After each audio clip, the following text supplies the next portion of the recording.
Haha, welcome back to part two of Arcade versus Sim, and this is the arcade style version. So, if you're just joining us for the first time, I made a part one to this video where I set up a lot of points that I'm going to answer in this particular video. So, I recommend that you maybe look down in the description and take a look at part one, so that way you can follow along with the rest of the class. Otherwise, if you feel that you can, you're a quick learner and you can follow along, just watch this video and then, at some point in time, take a look at the first one.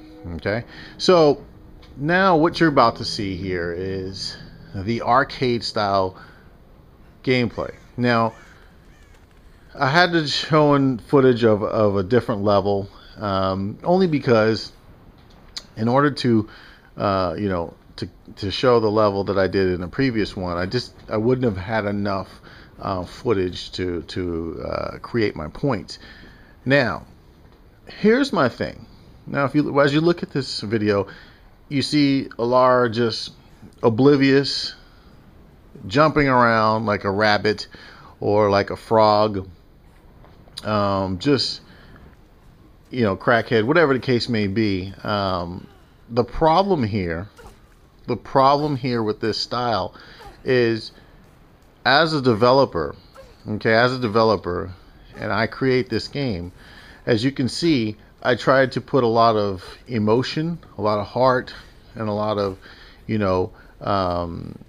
atmosphere into the game, only to have a gamer not understand it and play it incorrectly. What do I mean by that? Okay, so as you can see her hopping around and running, she's clearly hurt. Okay, if you let her go, you would see her hurting. You would see blood. You would see all of this stuff, this powerful emotion and atmosphere, shine through. But when she's running around as if nothing is wrong, all of that is lost in translation. Now, what's the problem here? Is this an acceptable gameplay style? Well, before I actually answer that question, let's go back to why this actually occurs. Now, a lot of you guys probably think that I'm embellishing a lot of this gameplay, and looking at it looks like, oh, he made it look so retarded that, this isn't true. Well, it is actually. Go to YouTube, look at a lot of walkthroughs and different various games, Uncharted, Tomb Raider, whatever the case may be. Games that are trying to portray a lot of emotion. I'm sure we'll see it in The Last of Us.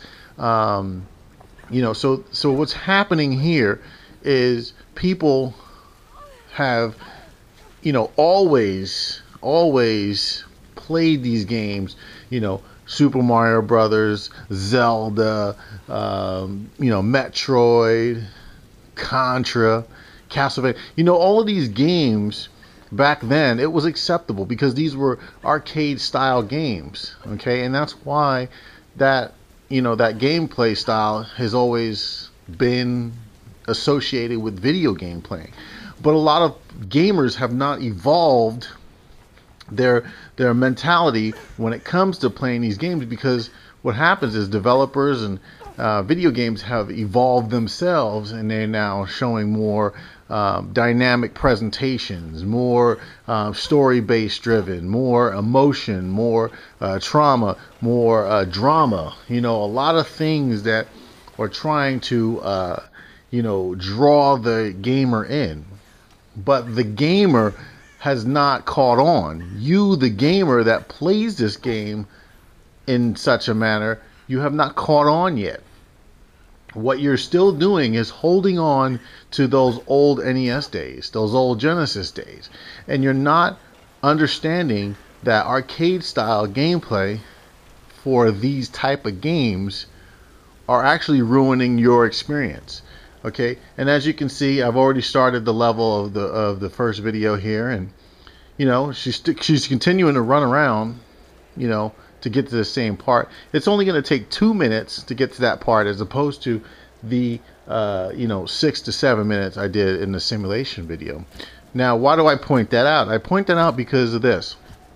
A lot of you people, you complain about the length of these campaigns, these single. Oh my God, the campaign was only 5 minutes long, and it was 4 hours, 6 hours. It's like 6 hours of gameplay in a simulation style can actually be extended, okay, 2/3 longer than what the arcade style gamer, how they play the game. I'm sorry, okay, and just that's why I'm showing this is a point that I'm trying to make, that you can extend gameplay and get more enjoyment out of the game and appreciation of the game if you slow down and evolve your skills and your mentality when you play these games. Because if I was a developer and I saw this, okay, and I'm saying, you know what, they didn't get it. And then, especially if, when a lot of these good games get mediocre scores, it's because the gamer is like, oh, it's too short, or this, they find something. But in reality, it was there. They just couldn't see it, but so therefore they talk negative about the video game. And that is kind of like one of those things where that's why developers kind of don't listen to the gamer. Okay, and that's why we're always in a situation where there's a power struggle between, feedback and, developers listening. And you have to be smart about it. If you're going to give an opinion, you need to understand and need to experience the game as it's intended, and stop being lost and hanging on to the past with your mentality and gameplay. Arcade style gameplay, if that's something you want to do, that is fine. But the unacceptable part of being arcade style gameplayer is whining about the game being too short. Now, I'm going to make another video and I'm going to compare Tomb Raider versus Uncharted. Okay, and I'm going to explain why everyone likes that game so much as opposed to all other, single player games. Okay, and I personally hate that game from a story driven standpoint, but we'll get into that in the next video. Okay, and I'm going to put that up really soon because it's very difficult. But anyway, we'll get on to that. But I just wanted to let you guys know, arcade versus sim. If you play it as a sim, you might actually enjoy the game a little bit more. You play it as an arcade, you're going to continue to whine and bitch.